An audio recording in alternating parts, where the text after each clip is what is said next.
Okay, so this one's a little weird. And, I realized that after doing this lesson in class, that it's so like cumbersome and confusing. So I want to try to pull this apart a little bit better, than what we did in class, so that when you guys actually watch this, that, maybe it makes a little bit more sense. Okay, so there's two things in this section, and it's so like, I don't know, not really organized, I think, the way that I would like it to be. So there's really two things. One is what happens when you have negative underneath the square root. And then the other one is really like, what happens if I wanted to randomly, just because I can, find I to the 51st power? Okay. So there's two things, like finding the square root of, I don't know, negative 49, right? So these are the two main objectives in this section.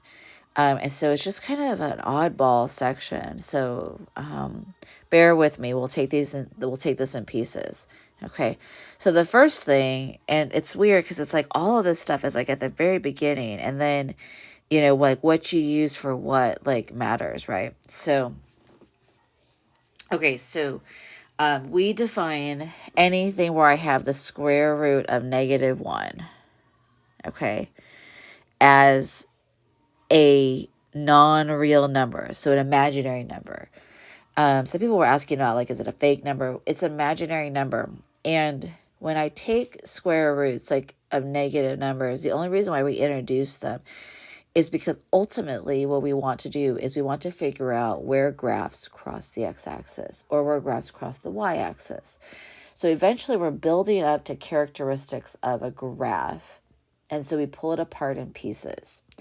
Okay, so there's a lot of like finding little things, I guess, to kind of build towards the ultimate goal of figuring out where something crosses the x-axis.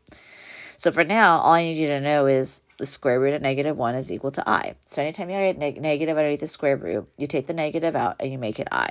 Okay, and I'm going to come back to this like little circle of fun. We're going to just do the square roots here. So, change my color here. So the square root of -5 is I, and then square root of 5. So all I did is I just took the negative sign out and I put I. I'm going to do the same thing with the root of 20, except now what I need to do is I need to pull out my perfect squares again. So 2 and 5, and then pull out my pairs.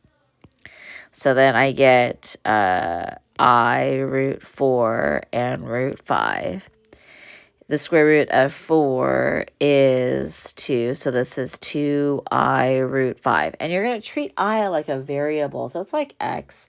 So I'm not going to write I first and then 2. I would always write 2x, right? So I'm going to write 2I.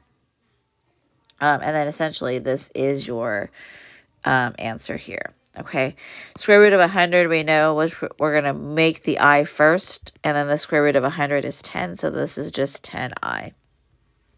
Again, I'm going to pull out the I, and I'm going to have the square root of 240, and then I need to simplify the square root of 240. So that's 2 and 120, 2 and 60, 2 and 30, 3 and 10. Oh, I should have done it differently. I should keep doing my 2s. 2 and 15, and then 3 and 5. So again, I pull out my pairs here, which is 2 pairs of 2s. So essentially I have 3I root 4, root 4, root 15. So then I have square root of 4 is 2, so 2 times 2 times 3 is 12I root 15.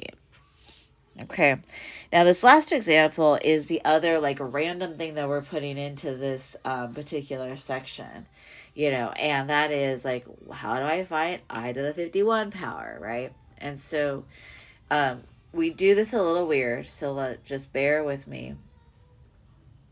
It's one of these answers. So it's one of these, it's either one, and it would have been nice if these were put in order, so it would be like I, or I, -1, -I, or 1. So really the order should be, let me undo that. It should be I, -1, I, or 1. Okay, and the reason why it's in that order is because, okay, so I just told you that the square root of -1 is equal to I, right? Now, what happens when I multiply both sides by I, or I square it? So if I square it, right, so I square, oops, my one's like a little wonky. If I square this side and then I square the other side, I get -1 is equal to I squared. Okay. Now, if I take my first little, like, I guess, identity, right, is that I is equal to -1. Then I could say, because I squared both sides, that I squared is equal to -1.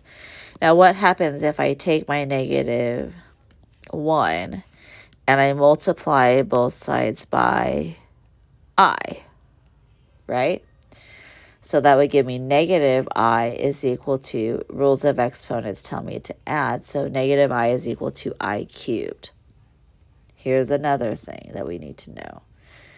Okay, and then what happens when I multiply? So I have -I is equal to I cubed. What happens when I multiply both sides by I?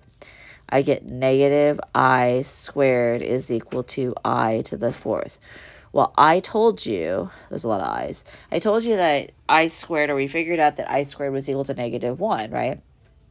So I have negative of -1 is equal to I to the 4th, which is +1. So 1 is equal to I to the 4th. So that's now my next 4th identity, or 4th thing I need to know, right? Now, what happens again if I have 1 is equal to I to the 4th and I multiply both sides by I, right? I get I is equal to I to the 5th, which what I told you was that I to the 5th is equal to, or I itself is equal to, the square root of -1. So this goes back to the square root of -1. Okay. And so that's where, and then if I were to multiply both sides again, right, so I have I is equal to I to the 5th, multiply both sides by I, and I get I squared is equal to I to the 6th. And we know that I squared is equal to -1 based upon what we have up here. Okay, so that is basically what you're doing. So what you notice is that it repeats every multiples of 4, it repeats, right? So if I'm looking for 51, essentially what I want is, I'm looking at the remainder, right? If I did 5, right, divided by 4, that would be 1 for remainder of 1. So remainder of 1 gives me the square root of -1, which is just my value for I. So if I keep doing this and see, like, 6 would be the same thing. So 6 divided by 4 would be 1 for remainder 2, which would give me I squared. So the remainder matches the exponent of I. Okay.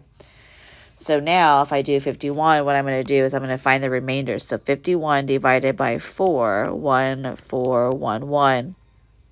This goes in 2 times. That gives me 8.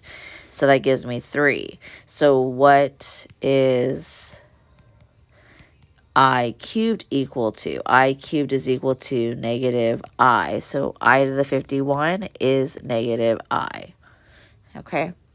Here, I'm going to go ahead, I'm going to distribute my 5 to both terms. So I have 2I to the 300, 2 to the 5th, and I to the 5th.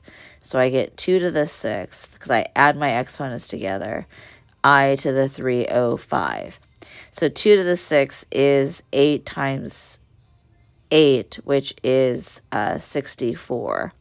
So then I to the 305th power, I have to take 305 and divide it by 4. So then that gives me 7, 28, 2, 5, 6, 24, oops, 6, 24 and 1. So my remainder is 1.